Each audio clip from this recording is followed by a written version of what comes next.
Hello everyone and welcome back to my channel. My name is Ajua. In this video, I'm going to review and compare Hayakat Attar's latest release, Genzee Marshmallow, which is reportedly inspired by Kiali's Yam Bougie Marshmallow. I don't have that fragrance. I've tried it just once. However, I'm very confident with Marshmallow Blush from Paris Corner. So in this video, I'm going to compare these two fragrances, let you know how similar they are. Would you need these two fragrances?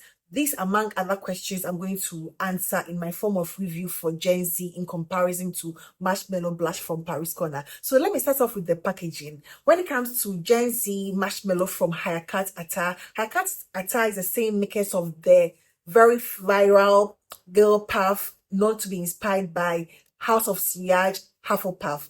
They did some amazing job with that one. They also have their Latte Abiat, which is also a very creamy, almost a spot-on dupe of Bianco Latte, and then they also have the cherries, which in my opinion, I'm not sure what it's inspired by, but to me it gives me that sort of Tom Ford electric cherry vibe, and it's not exactly the same, but it gives me that same family of Tom Ford's electric cherry. And this is going to be the Genzee Marshmallow inspired by Kiali's Yam Bougie Marshmallow. So how similar is it to the one I already have? I know there is already the Cloud from Cadlage, and I've also had a request to compare it to another one, Pink something something. I don't have those two yet. These are the only two I have now. So let me start with the packaging for Genzee Marshmallow. It's quite on the peachy. It doesn't give me pink necessarily, but the bottle gives me something quite peachy with an ombre effect, and it comes with a very simple card box, a very simple one, nothing really special. But it just follows suit with the whole Giggle Puff, bottles, the same thing, just the change of name and then the change of color. When it comes to Marshmallow Blush from Paris Corner, I think it is much more flamboyant. It feels like a lot of thought was put to this package. I love how it is done. It's more fun, with the outer box coming like a simple card box. But I love the package of this. I think for packaging, it's going to be Marshmallow Blush from Paris Corner. I think I like how they put some thought and effort into that. And the bottles too, I think for the bottles, I'm equally going to give it to Marshmallow Blush. It is more on the playful fun side of things, but it's playful, it's beautiful. This is also not bad at all. I like how sleek this one is, but I think bottle wise, I'm also going to give it to Marshmallow Blush. I like this a little better than this. The note structure for Genzee Marshmallow from Hayakat Attar as follows. At the top, we have strawberry, there is pink lady apple, there is Italian lemon, there is freesia. At the middle, we have coconut flakes, we have pink marshmallow, and then pastry cream. And then at the base, we have whipped vanilla, raspberry sugar, ambroxan, and then pink musk. It looks like a lot of pink sort of notes to this, and it smells very pink. It gives me a very pinkish vibe, the color pink. The smell of this reminds me of the color pink, very playful, girly, and fun. And so is the one from Paris Corner, Marshmallow Blush. From the very first spray of Genzee Marshmallow, it has been good. I didn't find anything offensive, nothing like a harsh opening, nothing pungent or synthetic.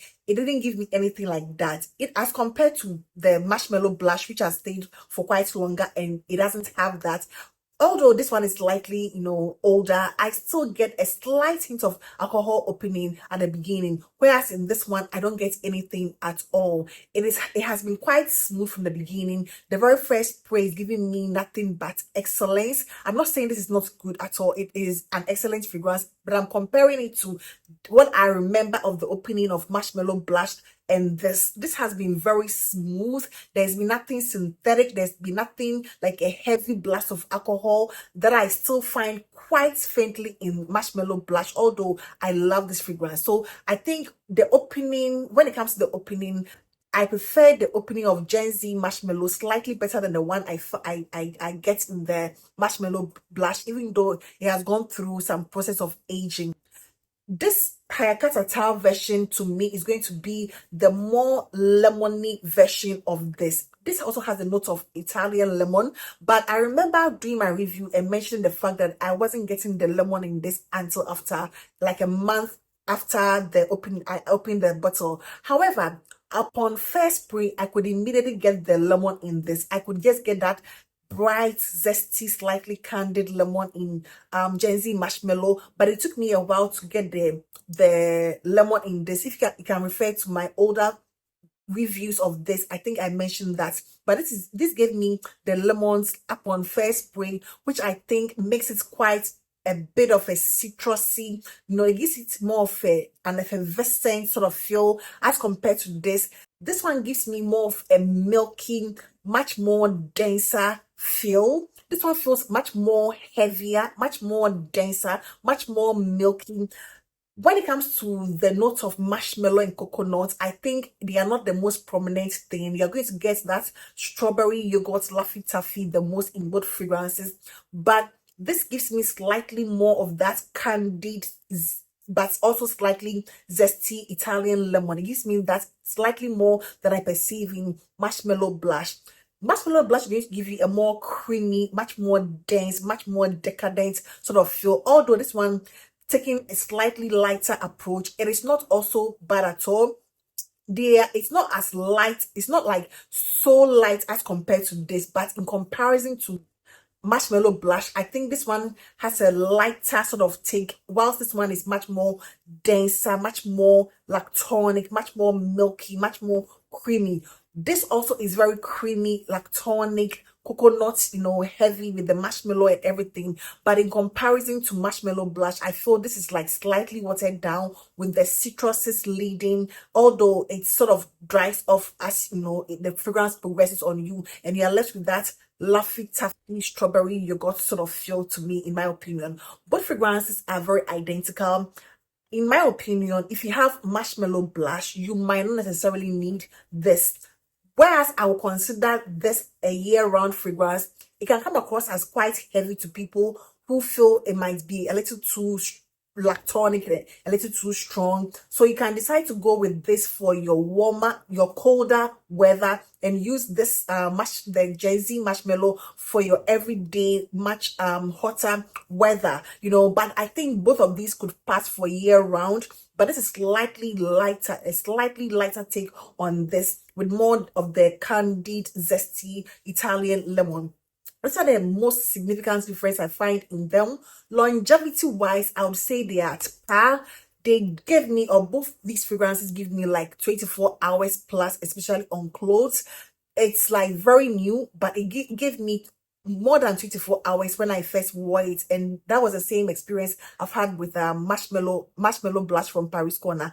Longevity wise, they are good. Projection wise, I think this one, Marshmallow Blush, projects just slightly more than Genzee Marshmallow, just because it comes across as much more thicker and much more resonance. But it's also not giving you anything mediocre. It is going to give you a very good projection, leaving a very great, scent trail, just like the Marshmallow Blush. In my opinion, as I have just said, I'm just going to reiterate, you don't need both fragrances. If you have the Marshmallow Blush, you might rather, you might go with something else. But if you're a fan of the DNA and just want to collect them, why not? It's a very beautiful addition. I don't regret owning both fragrances because I'm sort of halfway through my Marshmallow Blush. So this is going to be like a backup bottle for me. But I just feel both are quite redundant because they're going to give you a very identical feel, especially at the dry down, where the lemony sort of vibe in this one tones down and becomes very identical to Marshmallow Blush. Both give me a very girly, fun vibe, Laffy Taffy, strawberry yogurt feel. Both are quite feminine to me. I don't find anything super masculine about these. I don't even consider them unisex, in my opinion. I think they are both like very feminine, girly. They don't come across as juvenile to me. They are playful and fun, but also wearable. This one doesn't come across as juvenile to me, and so is the Marshmallow Blush. I think all ages can, just want to smell fun and flirty and girly. You can just wear these two fragrances. So in my opinion, these are the most significant differences I find between them, but I think they are very identical to the point that you don't need these two fragrances at the same time. You might want to go with the cheaper alternative. When this one came out, I think it was slightly much more expensive. This is also fairly new, so I think even at this point, this is selling for around the $45 price point, and so is the Genzee Marshmallow. So you might want to make your research, do your research, and get the one which is like the cheaper alternative around you. I think you can go with any of them. You're not going to miss a lot, whether you have the Marshmallow Blush or the Genzee Marshmallow. You're not going to miss a lot with either of these. They are basically the same thing with much more of the lemon candy zesty at the opening with this, and this one being a lot more thicker and denser. It all depends on your preference. Do you want something lighter? Go with this. It's light, but it's going to, I think after maceration, it's going to be at par with this, although this one I feel will also intensify with the lemon zesty candy vibe. But if you want something like a thicker, denser, more lactonic sort of feel, you might want to stick with this, or you might want to go with this. So these are the two fragrances I wanted to bring to your attention today. I love them both, although I think having both of them is quite redundant, but if you want to just have a change of something, you might want to go with Haircut Attire after you finish with your bottle of Marshmallow Blush. But I would say go with the cheaper alternative in this scenario, because they're giving you the exact same thing, with this one giving you something much more smoother than I perceived in this at the beginning. However, I'm sure it's after maceration it's going to get a lot more thicker and intense, but that is going to be my review, my comparison and contrasting what I feel are very negligible differences. To me, I think they are very negligible differences. In the air, they're going to smell the same. Nobody's going to really notice those minute differences here and there. So that is what I'm going to say about these two, Genzee Marshmallow from Haircut Attire and then Marshmallow Blush from Paris Corner. I will not be able to tell you which of them is the most accurate to the Yam Bougie, since I just tried it once, and if I tell you I know the ins and outs of that fragrance, I'll be lying to you. So I'll not be able to tell you which one is the most accurate dupe of it, because these two smell very identical. And I think this one has been reported to be like a more longer lasting version of the one from Kiali, and so is this. It's going to give you the same performance, the same sillage and all those things. Very negligible differences here and there. And that is going to be my review and comparison of Marshmallow Blush with Genzee Marshmallow. And I hope this video was useful, and I also hope this video found you well. Please do not forget to give this video a thumbs up, and I hope to see you in my next one. Take care. Bye bye.